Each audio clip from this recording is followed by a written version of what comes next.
તો જે પ્રકારથી રાજ્યમાં અતિ ભારે વરસાદની આગાહી છે તો મેપના માધ્યમથી સમજીએ કે આજે ક્યાં વરસાદની આગાહી કરવામાં આવી છે।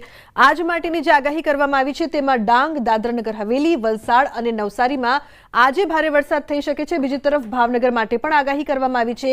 મોરબીમાં પણ આજે અતિ ભારે વરસાદ વરસે તેવી સંભાવના છે। તો બીજી તરફ જામનગર અને દેવભૂમિ દ્વારકામાં પણ આજે ભારે વરસાદ વરસે તેવી સંભાવના વ્યક્ત કરવામાં આવી છે। ઉલ્લેખનીય છે કે રાજ્યમાં 2 દિવસ ભારે વરસાદની સંભાવના વ્યક્ત કરવામાં આવી છે। આવતીકાલે પણ રાજ્યમાં અતિ ભારે વરસાદની આગાહી, તો કાલે દાહોદ, છોટાઉદેપુરમાં પણ અતિ ભારે વરસાદની આગાહી છે। દક્ષિણ ગુજરાતના તમામ જિલ્લામાં ભારે વરસાદની આગાહી કરવામાં આવી છે। તો બનાસકાંઠા, સાબરકાંઠા, અરવલ્લીમાં ભારે વરસાદની આગાહી છે। ગાંધીનગર, અમદાવાદ અને મહીસાગરમાં પણ ભારે વરસાદની આગાહી કરાઈ છે। कल के लिए 26 अगस्त के लिए हेवी रेनफॉल का वार्निंग दिया गया है। Heavy to very heavy with isolated places में ऑरेंज वार्निंग के साथ दाहोद, छोटा उदयपुर के लिए दिया गया है गुजरात रीजन में। और हेवी रेनफॉल दक्षिण गुजरात के सारे डिस्ट्रिक्ट के लिए है येलो वार्निंग के साथ। और उत्तर गुजरात में बनासकांठा। તો હવામાન ખાતા દ્વારા જે પ્રકારની આગાહી કરવામાં આવી છે તો તે મેપના માધ્યમથી સમજવાનો પ્રયાસ કરીએ કે કાલે ક્યાં અતિ ભારે વરસાદ વરસી શકે છે। દક્ષિણ ગુજરાતમાં કાલે અતિ ભારે વરસાદની સંભાવના છે, જેમાં વલસાડ, નવસારી, તાપી, દમણ અને દાદરાનગર હવેલીનો સમાવેશ। બીજી તરફ સુરત, ભરૂચ, નર્મદા, છોટાઉદેપુર અને દાહોદમાં પણ આવતીકાલે ભારે વરસાદ વરસે તેવી સંભાવના વ્યક્ત કરવામાં આવી છે। આ તમામ વિસ્તારોમાં કાલે ભારે વરસાદ વરસી શકે। બીજી તરફ ગીર સોમનાથની વાત કરીએ તો મધદરિયે બોટ ડૂબતી હોવાનો વિડીયો વાયરલ થયો છે। બોટ ડૂબતા અન્ય બોટો દ્વારા દોરડા વડે બાંધી કિનારે લાવવાનો પ્રયાસ કરવામાં આવ્યો। જો કે આ બોટ ગીર સોમનાથ જિલ્લાની ન હોવાનો માછીમાર અગ્રણીનો દાવો છે। તો બોટ મહારાષ્ટ્રના દરિયામાં ડૂબી છે।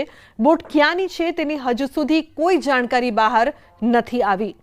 ઉલ્લેખનીય છે કે હાલ તે તપાસ કરવામાં આવી રહી છે કે બોટ ક્યાંની હતી। મધદરિયે આ બોટ ડૂબી રહી હોય તેવો વિડીયો પણ સામે આવ્યો છે। દોરડા વડે બાંધીને તેને કિનારે લાવવાનો પ્રયાસ કરવામાં આવ્યો। જો કે બોટ ગીર સોમનાથની ન હોવાનો દાવો કરવામાં આવી રહ્યો છે। તો બોટ ક્યાંની છે તેને લઈને તપાસ। દિનેશ જોડાય છે ફોન લાઈન પર। દિનેશ, કોઈ જાણકારી આ બોટ અંગે સામે આવી છે કે આ બોટ ક્યાંની હતી અને શું થયું પછી તેનું? જી બિલકુલ લુગ્ના, ખાસ કરીને જ્યારે હાલ અરબી સમુદ્રની અંદર ભારે પવન ફૂંકાઈ રહ્યો છે, મોજાઓ ઉછળી રહ્યા છે, ત્યારે માછીમારોને દરિયો ન ખેડવા માટે પણ સૂચના આપવામાં આવી છે। તો કેટલાક દિવસો સુધી ગુજરાતના જે તમામ બંદરો છે ત્યાં 3 નંબરના સિગ્નલ પણ લગાવવામાં આવ્યા હતા। તે દરમિયાન જ કહી શકાય કે કેટલીક બોટો છે તેમણે જળ સમાધિ પર લીધી હતી। જાફરાબાદના કેટલાક માછીમારો હજુ પણ ગુમ છે, ત્યારે આ એક વિડીયો સામે આવ્યો છે અને આ વિડીયોને લઈને હાલ કોઈ પુષ્ટિ નથી થઈ રહી, પરંતુ વેરાવળ બોટ એસોસિએશનના જે પ્રમુખ છે તેઓનું કહેવું છે કે હાલ આ બોટ ડૂબતી હોય તે પ્રકારનો વિડીયો સામે આવ્યો છે, પરંતુ આ બોટ ગુજરાતની ન હોવાનું સામે આવી રહ્યું છે। જોકે બોટની અંદર કેટલા ખલાસીઓ હતા, તે ખલાસીઓની શું સ્થિતિ છે તેમને લઈને પણ હાલ કોઈ માહિતી છે તે પ્રાપ્ત નથી થઈ રહી। લુગ્ના, બિલકુલ દિનેશ, આભાર સમગ્ર માહિતી બદલ। સમાચારમાં આગળ વાત કરીએ। રાજસ્થાનમાં વરસાદ, ગુજરાતમાં લાભ।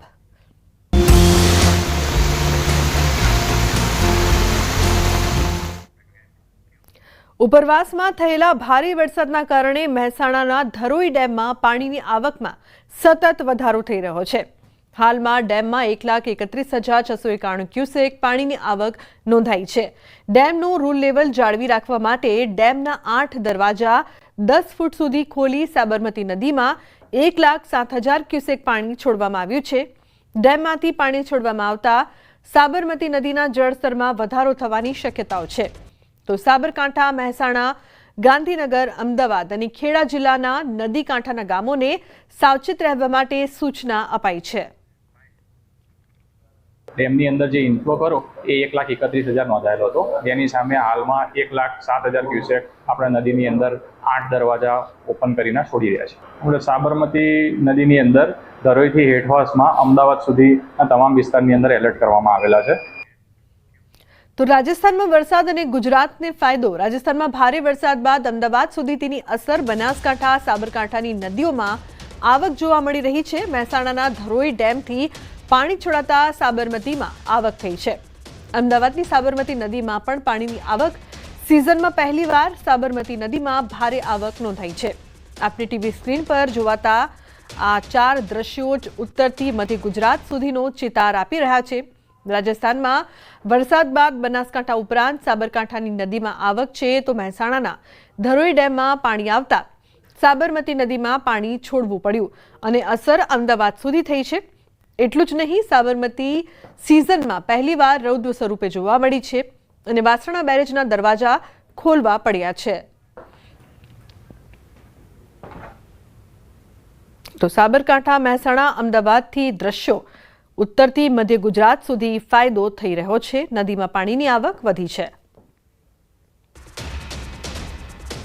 બીજી તરફ રાજસ્થાનમાં વરસાદથી ગુજરાતની નદીઓ ગાંડીતુર. સાબરકાંઠાની હરણાવ નદીમાં ઘોડાપુર આવ્યું છે. ખેડબ્રહ્મા નજીક નદીએ રૌદ્ર સ્વરૂપ ધારણ કર્યું છે. મંદિરના પૂજારી સહિત દર્શનાર્થીઓ ફસાયા. તો દેરોલ નજીક ધસમસતા પ્રવાહમાં 5 લોકો ફસાયા. ફસાયેલા તમામ લોકોના રેસ્ક્યુની કામગીરી કરવામાં આવી રહી છે. રાજસ્થાનમાં ભારે વરસાદના કારણે સાબરકાંઠાની હરણાવ નદીમાં ઘોડાપૂરની સ્થિતિ સર્જાઈ છે. ખેડબ્રહ્મા નજીક હરણાવ નદીએ રૌદ્ર સ્વરૂપ ધારણ કર્યું છે. નદીમાં પાણીની આવક વધી જતા હરણાવ ડેમના 3 દરવાજા ખોલી અંદાજે 10,000 ક્યુસેક પાણી છોડાયું છે, જેના કારણે હરણાવ નદીમાં ધસમસતો પ્રવાહ જોવા મળ્યો હતો. આ તરફ નદીમાં પાણીનો પ્રવાહ વધી જતા ખેડબ્રહ્મામાં સોમનાથ મહાદેવના મંદિર સુધી પાણી ઘૂસી ગયા, જેના કારણે મંદિરના પૂજારી અને દર્શનાર્થીઓ ફસાયા, જેમને ફાયર વિભાગ દ્વારા રેસ્ક્યુની કામગીરી કરવામાં આવી. તો દેરોલ નજીક પણ હરણાવ નદીના પ્રવાહમાં 5 લોકો ફસાયા હતા.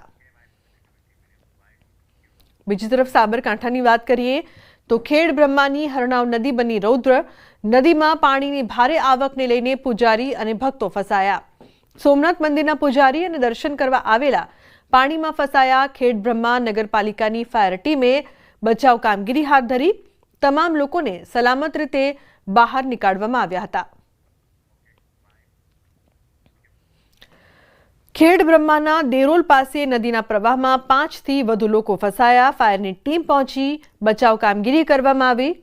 હિંમતનગર ઈડર ફાયરની ટીમ પણ રવાના થઈ બચાવવાની કામગીરી હાથ ધરાઈ છે. નદીના પ્રવાહમાંથી અવરજવર કરતા દરમિયાન આ ઘટના બની હોવાનું સામે આવ્યું છે.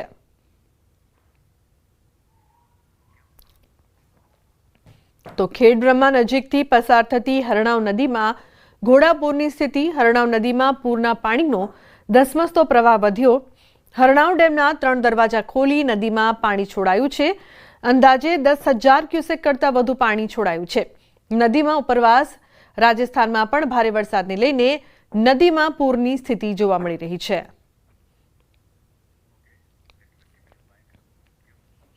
સાબરકાંઠા જિલ્લામાં વરસાદી માહોલ. ખેડબ્રહ્મા સહિત ગ્રામ્ય વિસ્તારમાં ભારે વરસાદ. તો લક્ષ્મીપુરા, તાંદલિયા, દામાવાસ, કલોલ, નાકા સહિતના ગ્રામ્ય વિસ્તારમાં વરસાદ. ભારે વરસાદને લઈને નદી નાળાઓ છલકાયા છે. તો ખેતરોમાં પણ પાણી ભરાયા છે. વરસાદી પાણી ભરાયા છે. તો હરણાવ નદીમાં પણ સતત પાણીની આવક વધી રહી છે. ઉત્તર ગુજરાતમાં આગાહીને લઈને ધોધમાર વરસાદ વરસ્યો છે. વિજયનગરમાં ભારે વરસાદ વરસ્યો. વિજયનગર નદી નાળા પણ 2 કાંઠે વહેવા લાગ્યા છે. સવારના 4 થી 8 વાગ્યા સુધી 60 મિલીમીટર વરસાદ વરસ્યો છે. ભારે વરસાદને લઈને ખેતરો બેટમાં ફેરવાયા છે. ડાંગર, મગફળી, કપાસ અને શાકભાજી જેવા પાકો ડૂબી ગયા છે. ખેતરો પણ જાણે કે નદી વહેતી હોય તેવા દ્રશ્યો દેખાયા છે.